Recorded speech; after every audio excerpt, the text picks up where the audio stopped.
Good morning my dear students. आज हम classification of intelligence में आपको unifactor theory, two factor theory and sampling theory of Thomson यहाँ तक हम लोगों ने कंप्लीट कर लिया था लास्ट लेक्चर में। आज हम उससे आगे देखते हैं कि और किस तरह से थ्योरीज के टर्म में क्लासिफाई किया गया है इंटेलिजेंस को। तो हम आपके लिए पहले एक स्क्रीन शेयर करते हैं। You will find the topic.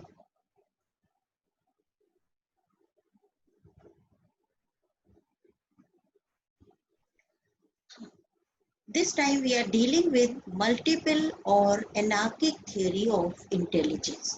हमें बिल्कुल ध्यान में याद रखना है कि unifactor theory, two factor theory given by Spearman 1904 and इसको रिवीजन उन्होंने किया था 1911 में। इसके बाद हमने थॉमसन की सैम्पलिंग थ्योरी कर लिया था। अब आज हम लोग देख रहे हैं मल्टीपल और anarchic theory of intelligence.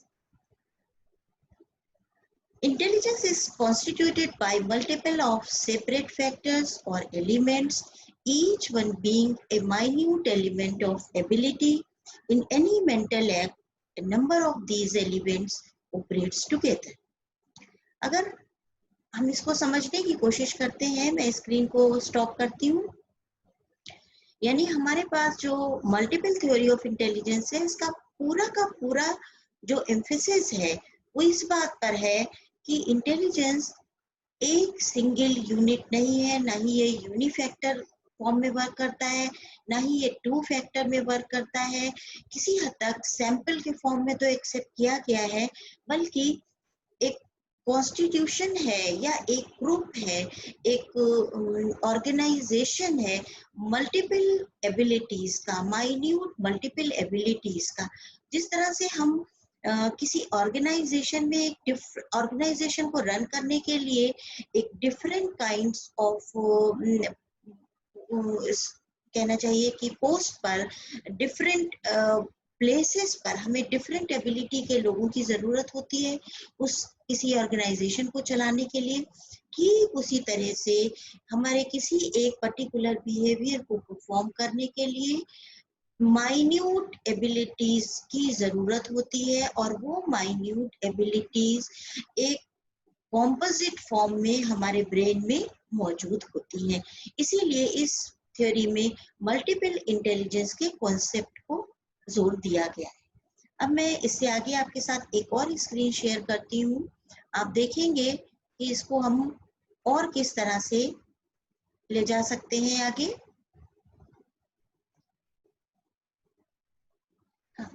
This theory was put forward bye Thorndike. Thorndike के नाम से आप सभी लोग बहुत अच्छी तरह से अवेयर हैं।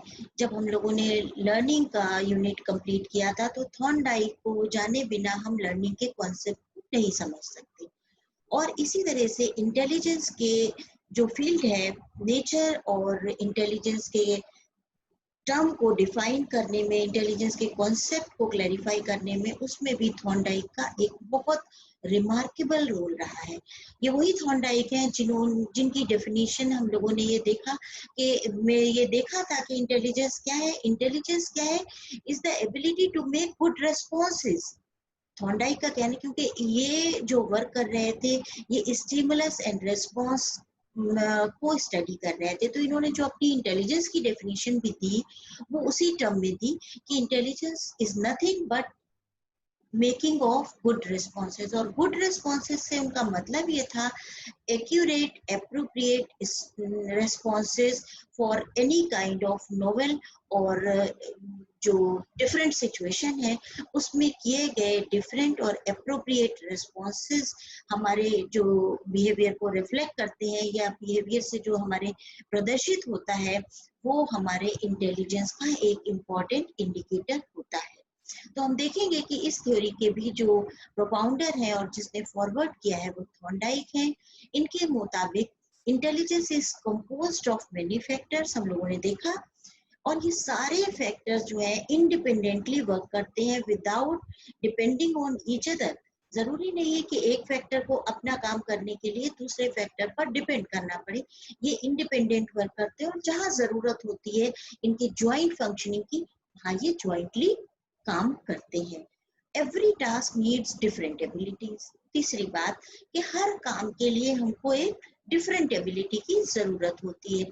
जरूरी नहीं है कि जो एबिलिटी किसी एक सर्टेन टास्क को करने में हमारे ब्रेन में फंक्शनल होती है, वही किसी दूसरे टास्क को करने में वही एबिलिटी भी एक्साइट हो, स्टिमुलेट हो, या वो ही हमारे बिहेवियर को गवर्न कर रही हो। तीसरी बात जो हमारे सामने है स्लाइड पर, this means a group of abilities are manifested one single task.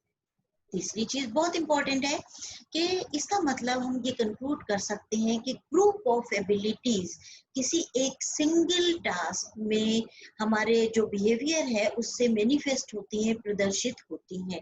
यानी कुछ एबिलिटीज माइन्यूट है, कुछ उनसे बड़े लेवल पर है और कुछ उनसे ज्यादा कहना चाहिए डोमिनेंट है या प्रीडोमिनेंट है। तो किसी एक सिंगल टास्क में कुछ सेकेंडरी ऑर्डर की एबिलिटीज हैं जो मिलकर काम करती हैं, कुछ उससे बड़े लेवल के टास्क हैं जिनमें एक सिंगल एबिलिटी गवर्न कर लेती है। तो ये different abilities different form of functions में अलग अलग फर्क करती है। अब हम इससे आगे चलते हैं और मैं आपके साथ एक और स्क्रीन शेयर करूंगी।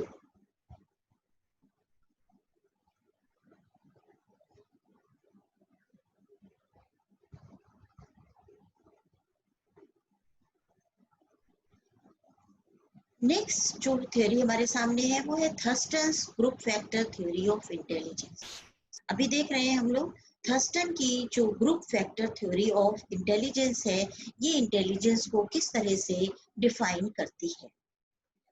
Thurston's theory is also known as theory of mental abilities. Thurston की थ्योरी को हम दूसरे नाम से यानी theory of mental abilities के नाम से भी जानते हैं। तो अगर एग्जाम में आपके इस टर्म में ये क्वेश्चन पूछा जाता है कि what do you understand by theory of mental abilities, तब भी आपको थर्स्टन की theory of mental abilities ही लिखनी होगी और इसी को हम ग्रुप फैक्टर थ्योरी भी कहते हैं।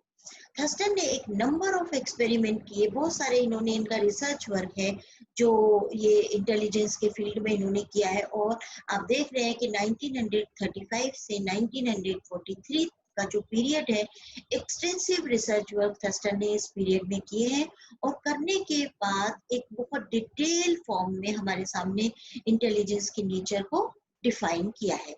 और इन्होंने जो थ्योरीज हमारे सामने रखी हैं वो 7 जो प्राइमरी मेंटल एबिलिटीज हैं इनके फॉर्म में इंटेलिजेंस के नेचर को और उसकी फंक्शनिंग को हमारे सामने रखा है। तो let us see what are these 7 primary mental abilities. The first one which Thurston described is as verbal comprehension ability. हम लोग सभी लोग जानते हैं कि इंडिविजुअल अपनी बर्थ के बाद कुछ टाइम के बाद, साल, 1.5 साल, 2 साल के बाद वो सबसे पहली चीज जो सीख रहा होता है उसके रिफ्लेक्सिव बिहेवियर में वो उसकी वर्बल कॉम्प्रिहेंशन एबिलिटीज होती है। यानी वो चीजों को उनके नामों से बुलाना शुरू कर देता है। और अगर बच्चा बहुत दिनों तक बोलता नहीं है तो माँ बाप को बड़ी फिक्र होती है कि ये बोल क्यों नहीं रहा है, और चीजों को जो उनके पर्टिकुलर नेम्स हैं उनके नाम से बुलाना, उनके बारे में हमारी एक इमेज फॉर्म होना, हमारे थिंकिंग का पार्ट बनना उस हमारे जो वर्बल कॉम्प्रिहेंशन है। यानी वर्बल कॉम्प्रिहेंशन से मैं कहना क्या चाहती हूँ, शायद बहुत क्लियर मैं कहने की कोशिश कर रही हूँ। वर्बल कॉम्प्रिहेंशन जो यूज हम करते हैं वो हम अपनी प्लानिंग में भी यूज करते हैं, थिंकिंग में भी यूज करते हैं, कम्युनिकेशन में भी यूज करते हैं।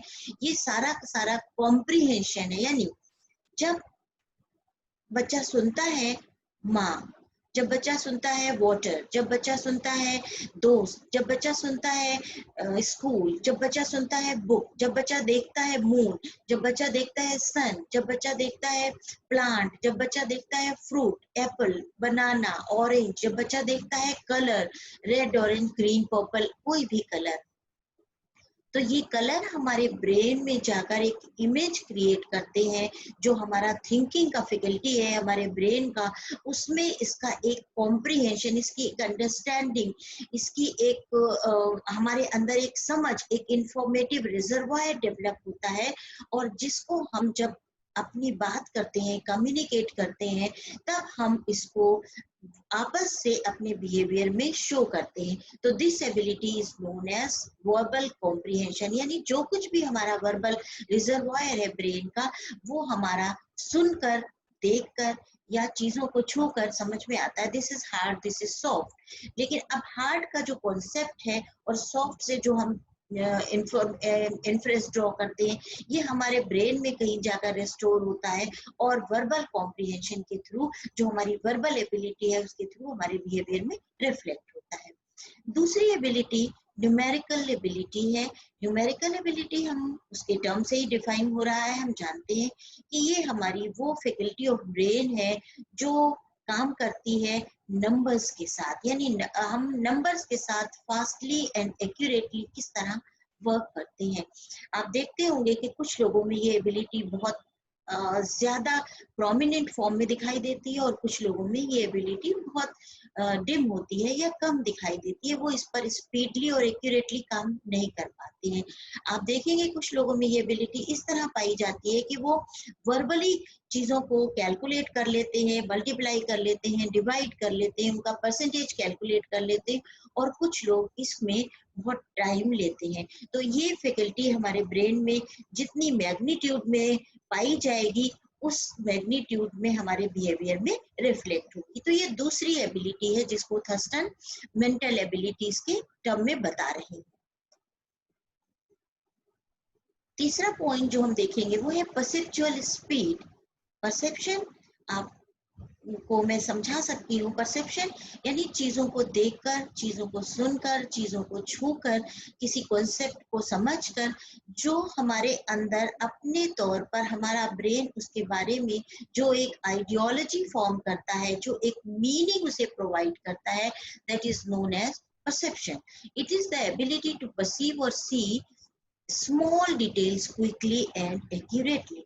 तो परसेप्चुअल स्पीड हमारी चीजों को उनके बहुत स्मॉल क्वांटिटी में देखना और उनके बारे में बहुत क्विक और एक्यूरेट डिसीजन लेना। सपोज एक स्लाइड हमारे सामने से गुजारी जाए और ये पूछा जाए कि इसमें how many lines were there, तो सब लोग उसमें जितनी लाइंस को, अगर यही स्लाइड को मैं हटा दूं और ये पूछूं कि इसमें कितनी लाइंस थी, तो कुछ लोग इसमें कहेंगे 5 लाइंस थी, कुछ कहेंगे 5 थी, कुछ कहेंगे, अगर मैं इसी के बारे में वर्ड्स पूछ लूं तो हमारे पास बहुत कम लोग होंगे ऐसे जिनका परसेप्शन बहुत एक्यूरेट और बहुत स्पीडी हो सकता है। तो ये हमारी एक बहुत इंपॉर्टेंट मेंटल एबिलिटी है। नंबर 4 है space visualisation. It is the ability to visualise space and form mentally. ये स्पेस को विजुअलाइज करना, यानी एक रूम है 10 बाई 10 का, एक हॉल है 30 बाई 20 का, इसमें हम कितनी लोगों की गैदरिंग को कंडक्ट कर सकते हैं, कितना इसमें स्पेस है, और कितने इसमें, सपोज एक आपको मैथ्स का प्रॉब्लम दिया जाता है कि एक एरिया है जो 20 बाई 20 का है, और उसमें हमको कुछ प्लांट्स लगाने हैं, और हर प्लांट के लिए हमको 1 फीट की स्क्वायर में जगह चाहिए है। आप कितने उसमें प्लांट लगा सकते हैं, इसको बहुत जल्दी मेंटली कैलकुलेट करके उस स्पेस को विजुअलाइज करके उसका नंबर बता देना, ये एक हमारी मेंटल एबिलिटी है। और ये मेंटल एबिलिटी, हर मेंटल एबिलिटी आप देख रहे होंगे कि ये जितनी आगे बढ़ती जा रही है उतना इनका हायरार्किकल ऑर्डर बढ़ता जा रहा है। तो ये एबिलिटी भी हमारी एक मेंटल एबिलिटी है अकॉर्डिंग टू थर्स्टन। नेक्स्ट समझाते हैं रीजनिंग। फिफ्थ मेंटल एबिलिटी को जो फॉर्म जिस नाम से हमारे सामने थर्स्टन ने रखा है, ये रीजनिंग एबिलिटी है, यानी चीजों के बारे में एक अपना परसेप्शन, एक अपना दृष्टिकोण होना, कि ये एबिलिटी यानी रीजन आउट करना, what, why this is so, why this is not so, ऐसा ही क्यों है, ऐसा क्यों नहीं है। It is the ability to see relationship in situation described in symbols, it may be deductive और इंडक्टिव। अब यहाँ पर देखिए आप, दो इंपॉर्टेंट बातें इस एबिलिटी के थ्रू बिहेवियर से रिफ्लेक्ट होती हैं। पहली चीज, ये किसी भी सिचुएशन को सिंबॉलिक जो उनके बीच में रिलेशनशिप होता है उसको डिस्क्राइब करती है। सिंबॉलिक रिलेशनशिप, जैसे कि आप कोई भी जब कॉम्पिटिटिव एग्जाम्स देते हैं तो आप देखते होंगे उसमें एमसीक्यू जो क्वेश्चंस होते हैं उनमें एक एरिया होता है कि as earth is related to sun, so any planet is related to what, और moon is related to what। यानी अर्थ का एक सैटेलाइट मून है तो मून किस तरह से किस चीज से रिलेटेड होगा, ठीक है। इसी तरह से हम दूसरा क्वेश्चन ले सकते हैं, as lungs are related with man, so what is related with fish. ये इस तरह के क्वेश्चंस आपके पास आते हैं। 5 is equal to 25, then 4 is equal to what. यहाँ 5 का जो आपको दे रहे हैं क्यूब है 25, तो 4 का क्यूब क्या होगा, या 16 इज इक्वल टू वॉट। तो डिडक्टिव फॉर्म में भी हमें सिंबॉलिक रिलेशनशिप को बताने की जो एबिलिटी है, और इंडक्टिव फॉर्म में यानी पहले नोन है उसके बाद हम किसी अननोन तक पहुंच रहे हैं या अननोन से नोन तक पहुंच रहे हैं, इन दोनों फॉर्म में किसी भी सिचुएशन को रीजन आउट करना, किसी सिचुएशन को समझना, किसी जाने हुए चीज से अनजान चीज की तरफ नॉलेज को ले जाना, या किसी अनजान फैक्ट को समझने को लेते हुए हम किसी नोन चीज तक पहुंच जाना, ये हमारी रीजनिंग एबिलिटी कहलाती है। 6 नंबर पर हम आते हैं word fluency. It is the ability to express in words or to select words of one's choice at a rapid speed। यहाँ आप देखेंगे कि राइटर्स हैं, पोएट्स हैं, इनके पास एप्रोप्रिएट वर्ड्स होते हैं, एक रिजर्वॉयर होता है। हमारे उर्दू के एक पोएट हैं कि जिनके लिए कहते हैं कि हम उनके सामने वर्ड्स जो थे वो हाथ बांधे हुए खड़े रहते थे। यानी हमारे पास ब्रेन में किसी एक आइडिया को, किसी एक एक्सप्रेशन को, किसी एक बात को एक्सप्रेस करने के लिए नंबर ऑफ वर्ड्स होते हैं, वैरायटी ऑफ वर्ड्स होते हैं, और वो हम अपनी चॉइस के अकॉर्डिंग रैपिडली और विद ए ग्रेटर स्पीड हम सेलेक्ट करते रहते हैं। This ability is known as word fluency ability. Next हमारे पास जो एबिलिटी है, the most important thing, सारी एबिलिटीज जिस पर डिपेंड करती हैं, that ability is memory। It is the ability to recall and associate previously learned items with the current task। ये वो एबिलिटी है जिसके आधार पर हम पहले सीखे गए जो कार्य हैं, जो पहले सीखे गए लर्न टास्क हैं, उनको हम करंट टास्क से रिलेट करते हैं। पिछली जो हमारी इंफॉर्मेशन है उसको हम करंट टास्क पर लाकर जोड़ते हैं और उससे हम फायदा उठाते हैं कि हम किस तरह से नए टास्क को अपनी पुरानी लर्निंग से एसोसिएट करके उनसे फायदा उठा सकते हैं। और यहाँ एक वर्ड हमने यूज किया है, it is the ability to recall, not only recall. और अगर हम रिकॉल कहें तो अगर हम इसको बिल्कुल लेमैन के एग्जाम्पल में आपको के सामने रखने की कोशिश करें तो ये उस तरह है जैसे कि एक बहुत बड़ा राजा हो और राजा के पास बहुत सारे सर्वेंट्स हो और उसे जब भी कोई काम पड़ता हो वो बुलाता हो, फला इधर आ जाना, फला इधर आ जाना, अब तुम्हारा काम है, अब तुम्हारा काम है, तुम मेरे लिए पानी लाओगे, तुम मेरा घोड़ा तैयार करोगे और तुम मेरे कपड़े तैयार करोगे और तुम मेरे लिए जूते तैयार करोगे और मैं अब अपने काम के लिए जा रहा हूँ। यानी जो मेरा करंट टास्क है उसको करने के लिए मेरे पास बहुत सारा सपोर्ट सिस्टम मौजूद हो। रिकॉल एक ऐसा सपोर्ट सिस्टम है हमारे मेमोरी का जिसमें हम पिछली बहुत सारी चीजों को जो हम सीख चुके हैं, हमें जब जरूरत पड़ती है तो हम उनको कॉल करते हैं to help in the present situation. और ये हम कॉल तब कर पाते हैं जब वो कहीं ना कहीं हमारे ब्रेन में रिटेंशन के फॉर्म में मौजूद होते हैं। दूसरी एक और चीज होती है, यानी हमारे सामने चीज मौजूद है लेकिन हम उसे रिकॉल नहीं करना है, चीज हमारे सामने मौजूद है और हमें उसे डिफरेंशिएट करना है। एबिंगहॉस के अकॉर्डिंग कि जो हमारी इंटेलिजेंस है वो क्या है, ability to differentiate, ability to recognise, तो ये सिलेक्शन एंड रिकॉग्निशन की एबिलिटी है, यानी हम ये भी समझते हैं कि किस तरह से ये चीज दूसरी चीज से डिफरेंट है, ये वर्ड दूसरे वर्ड से डिफरेंट है, ये सिचुएशन दूसरी सिचुएशन से डिफरेंट है, ये जो हमें तस्वीर दिखाई गई है ये फला पर्सन की ना होकर फला की, ये जो हमें आवाज, जैसे आप देखते होंगे टीवी पर केबीसी के प्रोग्राम में हमको एक आवाज सुनाई जाती है और अमिताभ बच्चन कहते हैं now you need to identify कि इसमें कौन सी आवाज, इसमें जो एक्टर बोल रहे हैं वो किसकी आवाज है। तो यहाँ क्या होता है, आवाज हमारे सामने होती, हमको क्या करना होता है, रिकॉग्नाइज करना होता है, यहाँ रिकॉल नहीं करना है, रिकॉग्नाइज करना है। चीज हमारे सामने है, हमको पहचान करनी है उसकी।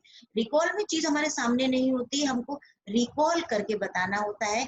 जो एमसीक्यू के क्वेश्चंस होते हैं उनमें हमें रिकॉल और रिकॉग्निशन दोनों का इस्तेमाल करना होता है। कभी कभी हमको सिर्फ जो जहां पर हमारे पास क्वेश्चन मार्क लगा होता है वहां हमको रिकॉल ही करना होता है, रिकॉग्नाइज नहीं करना। According to Thurston, these abilities are functionally independent to each other. ये सारी abilities functionally independent होती हैं। लेटर बाद में उन्होंने एक सेकेंड ऑर्डर जी फैक्टर को भी इंटेलिजेंस का पार्ट माना है, क्योंकि कोई भी साइकोलॉजिस्ट जिसने इंटेलिजेंस पर काम किया हो वो ऐसा नहीं है जिसने जी फैक्टर से इनकार किया हो। यानी हर इंडिविजुअल में एक जी फैक्टर होता है जिसके आधार पर वो अपने जनरल बिहेवियर में काम लेता है, और एक स्पेसिफिक फैक्टर्स होते हैं जो इंडिपेंडेंट होते हैं, जो वैरायटी में मौजूद होते हैं और जो इंडिविजुअलिटी को उसका एक स्पेसिफिक शेप, उसका एक स्पेसिफिक पैटर्न और उसका एक आइडेंटिफाइड फॉर्म देते हैं। यानी इंडिविजुअल डिफरेंसेस के लिए जो चीज इन्वॉल्व होती है वो ये चीज होती है। अब आते हैं हम नेक्स्ट थ्योरी पर, hierarchical theory of Burt and Vernon. यानी बर्ट और वर्नर ने इंटेलिजेंस की थ्योरी जो दी है उसको इन्होंने एक हायरार्किकल ऑर्डर दिया है। और हायरार्किकल ऑर्डर क्या है? In this theory of hierarchical importance, different abilities को यहाँ एक हायरार्किकल ऑर्डर या एबिलिटीज के बारे में एक हायरार्की,